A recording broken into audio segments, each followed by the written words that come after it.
What's up everybody, Bandit here. As you can see, the Can-Am is all tore apart. No, it's not broken down. No, I don't already wish I had a Japanese manufacturer four-wheeler. Instead, we're just installing a new winch. So I did pick this bad boy up on a Black Friday deal. It is a Warn Vantage 3000S, meaning it has that synthetic rope. But even though this Can-Am is pre-wired from a winch from the factory, you still have to remove several pieces. So as you can see, we have the side off of it, the seat off of it, and the inner fender here. And this is a Can-Am Outlander 450 DPS, meaning it does have the dynamic power steering. And actually that makes the winch install a little bit different. So I've watched a couple different reviews online of installing these things, and a lot of people use this bracket right up in here to actually hold the solenoid for the winch. Now, as you might be able to tell, that bracket does have something on it already, and I think that is because it is a DPS power steering model from the factory. So we're gonna have to find a little bit of different spot to install this, at least the solenoid part of it, but everything else should be a pretty quick install. All right guys, to remove these two pieces, this is your fender liner, and this is the side panel for your four-wheeler, and they're held on primarily with these kind of two-piece push pins. You push the center down and it expands. So to take them off, it's the reverse of that. You simply pop the center of it out and the whole thing comes out. So in total, there's 9 of those between these two parts, 1 zip tie and 1 small screw that's actually up in the top corner of here. You might be able to see that little hole up there. So overall, it only takes a couple minutes to get all this apart, but it certainly helps you when you go installing all of this winch to have all this out of the way so you can really see.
All right guys, so we have the winch all mounted up here. It does just have the 4 bolts there on the bottom that actually hold the winch in place. And we have the new Warn Fairlead, which looks really great in there. So following it back, you can see there's a blue and a yellow wire there connected to the winch. That's actually what powers it from the solenoid. So you can follow it back there. It kind of goes up to the top of the fender, behind the shock. You can see the yellow and blue wires there following back behind the shift linkage, excuse me, and then we tucked it all here under the plastic that kind of holds the seat bottom. So after that, we poked it up here right beside your starter solenoid and actually mounted this solenoid right here. So we did just put 2 self-tappers, 1 on either side, and actually it looks like a little piece of metal there that's underneath this cross brace there in the plastic. So that should be a great mounting spot, and it's just far enough out of the way for your brake reservoir, so that shouldn't hit it. So there are your blue and yellow wires that we were just talking about coming from the winch. Also, you have the red and black, which we fed back down through the same hole and popped it out here right at the battery. So a really slick, clean setup, and ultimately it should work out really great. So to run the switch, we basically did the same thing. We chased this whole right side of the four-wheeler, but these 2 black and green wires actually were from the switch wiring itself. The brown one actually jumps back over to the black, which is ultimately connected to the negative side of the battery. But these black and green ones did follow all the way back up to the switch, which we mounted here on the handlebars. You can see the in and out there and the Warn logo on top. But there was also a 3rd wire coming from the switch, and that was actually a power wire.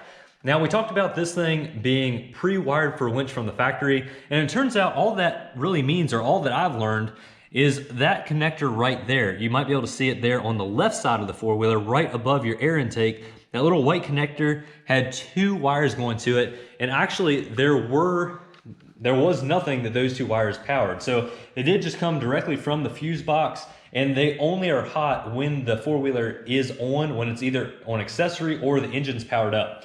So what we simply did is we stole the red power wire there from that connector and tied that all into the red wire that was coming from the switch. So that means that the switch is only active when the key is on. So the winch is only active when the key is on, which is ultimately what you want. Again, you don't want to be accidentally loading your four-wheeler or somebody else walk around it and mess with your winch when you think it's off. So ultimately, this proved to be a pretty good solution for us. And again, this whole solenoid's tucked up and out of the way, right under the seat. It is easy to get to, but it also should stay clean and stay out of the mud or other grime that's on the trails. So we'll test it now. We'll go ahead and turn the key on. Hear the four-wheeler power up and the fuel pump cut on. Then we can run the winch out. See, it loosens up and back in.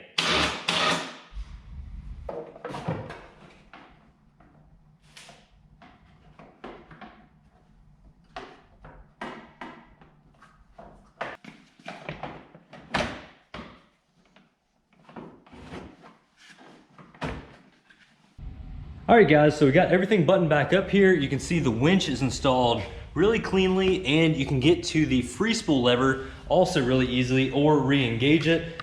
Also, the controls are in a great spot for easy access while you're on the trails. And ultimately, I'm really happy with the way it turned out. So when I was researching to do this install, I realized that there was a lack of information out there about the Outlander L models, the 450 and the 570. And I hope this video helped to clarify some of the questions you might have when you go to install a winch on your four-wheeler. So it wasn't really too hard of a job. It took maybe around 2 hours until we got all the wiring cleaned up and the four-wheeler put back together exactly the way I wanted to, but I am a little bit more particular. But hopefully after you watch this video, you can do it a little bit quicker. And again, I really do hope it helped you out. So thank you all very much for watching. Have a fantastic week, everybody. If this did help you out, please consider subscribing and liking the video, and drop us a comment. We always love to hear from y'all. So thank you all very much for watching. Have a fantastic week, everybody. We'll catch you next time.